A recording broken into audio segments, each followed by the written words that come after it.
प्यारे बच्चों, आज आपका अपवर्तन के भाग 6 में स्वागत है। छठे भाग में हम लोग पढ़ेंगे रेखीय आवर्धन।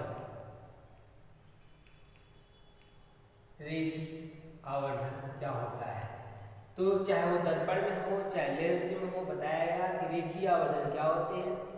किसी भी लेंस हो चाहे दर्पण हो, उनके प्रतिबिंब द्वारा बने या प्रतिबिंब की लंबाई और वस्तु की लंबाई के अनुपात को रेखीय आवर्धन कहते हैं।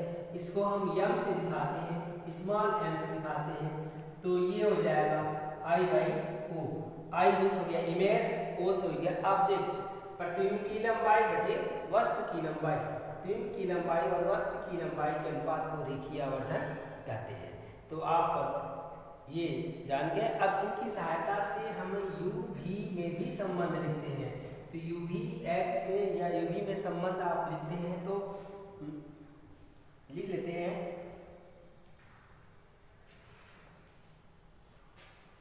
अभी हम और उत्तल लेंस की बात करते हैं। तो ये कोई वस्तु है, इसका प्रतिबिंब अभी हम इस पिछले पार्ट में हम लोग ने देखा था कि AB वस्तु का प्रतिबिंब A डैश B डैश बनता है। तो इस दूरी को आप U कहते हैं, इस दूरी को V कहते हैं, है ना।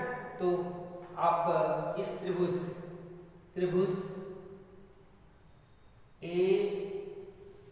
ABO तथा त्रिभुज A डैश B डैश को देखेंगे, दोनों त्रिभुज आपस में समरूप है। समरूपता के नियम से आप कह सकते हैं कि इनका लंब बटे इनका लंब A डैश B डैश बराबर इनका आधार OA बटे इनका आधार OA डैश। ठीक है। अब हमें चाहिए प्रतिबिंब की लंबाई ऊपर नीचे, तो इसको ऊपर नीचे कर दीजिए। अंश का हर का अंश, तो आप कह सकते A dash B dash by AB बराबर OA डैश बाई OA। अब इनमें आप वैल्यू पुट कर देंगे तो A डैश B डैश क्या है? प्रतिबिंब की लंबाई। प्रतिबिंब की लंबाई को क्या कर दिया? I।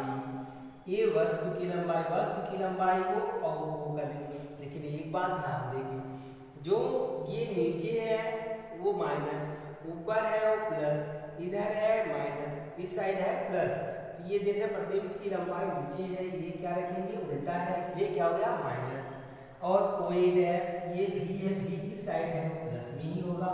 और U इधर की ओर है, ये क्या हो गया? माइनस। तो आप दोनों साइड माइनस देख रहे हैं, तो ये माइनस माइनस खत्म हो गए। इस प्रकार से I बाई O बराबर हो गया V बाई U, या इसी को I बाई O को हम क्या कहते हैं? M कहते हैं। तो आप एक फार्मूला अच्छा सा खूबसूरत सा एकदम बढ़िया सा फार्मूला आपके पास हो गया। इस फार्मूला को कहेंगे रेखीय आवर्धन का फार्मूला।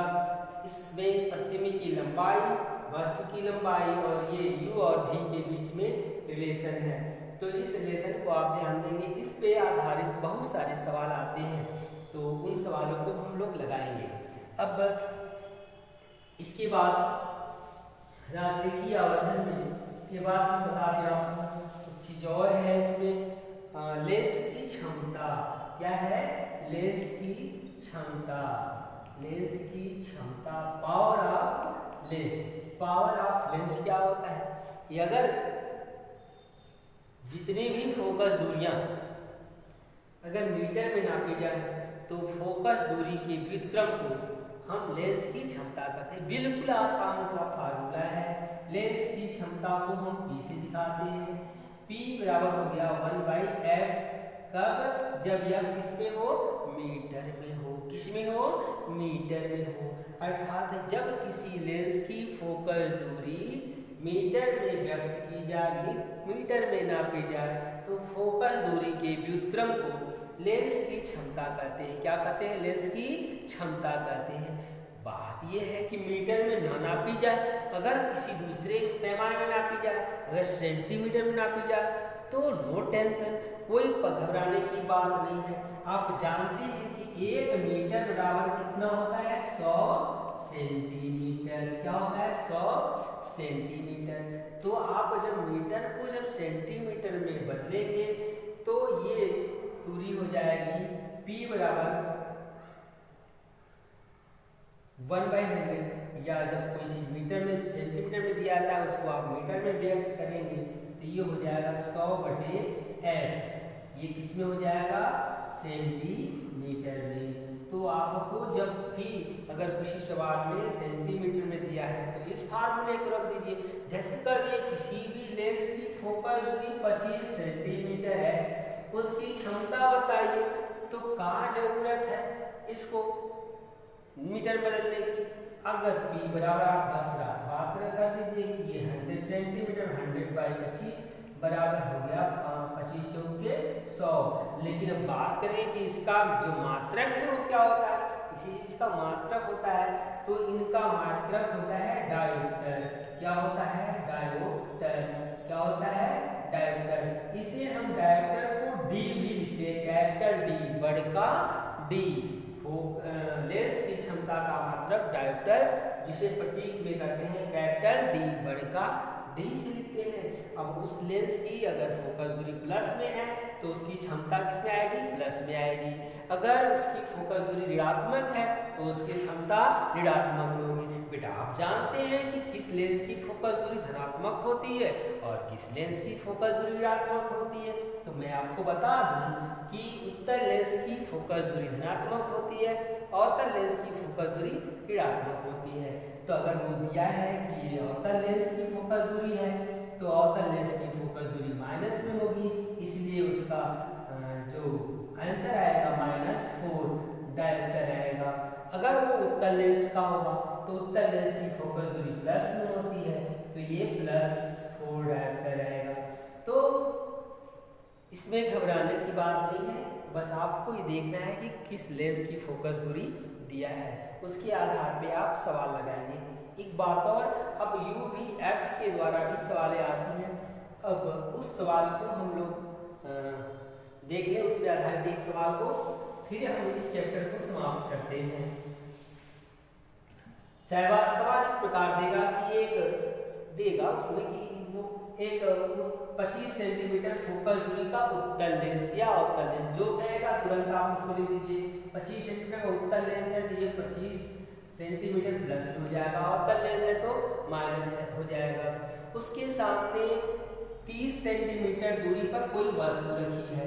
वस्तु की लंबाई को आप u कहते हैं और u हमेशा क्या होता है? माइनस होता है, तो -30 सेंटीमीटर। अब कहेंगे प्रतिबिंब की स्थिति बताइए, प्रकृति बताइए। तो आप दोनों निकाल सकते हैं कि प्रकृति मीन्स हो गया कि उल्टा है, सीधा है, आभासी है, वास्तविक है। तो लेंस की स्थिति मतलब v, तो v बराबर आप जानते हैं 1/f बराबर 1/v -1/u। अब v निकालना है तो v को हम एक साइड करते हैं, u को f की साइड दे देंगे, तो u f की साइड जाएगा बेचारा तो ये माइनस है। जब f की तरफ जाएगा, दूसरी ओर जाएगा तो उसका चिन्ह क्या हो जाएगा? प्लस हो जाएगा, तो f के साथ प्लस हो जाएगा, अर्थात 1/v बराबर 1/f प्लस 1/u, क्या हो जाएगा? प्लस में हो जाएगा।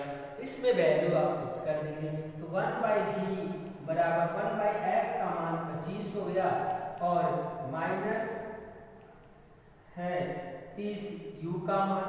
अब e माइनस प्लस तो माइनस हो जाएगा, इनका 30 और 25 का एलसीएम कितना हो जाएगा? 150। कितना हो जाएगा? 150।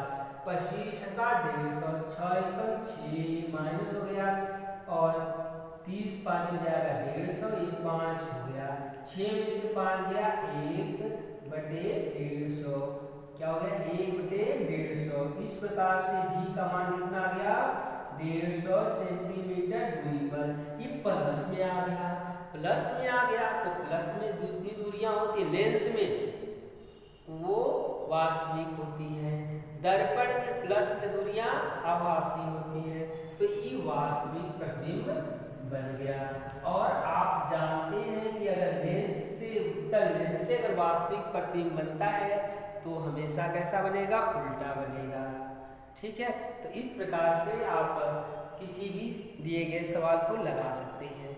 अब इसमें बहुत सारे आंकिक सवाल हैं, आप अपनी किताब से आंकिक सवाल लगाइए और जो सवाल नहीं आती है उसे आप पूछिए। धन्यवाद।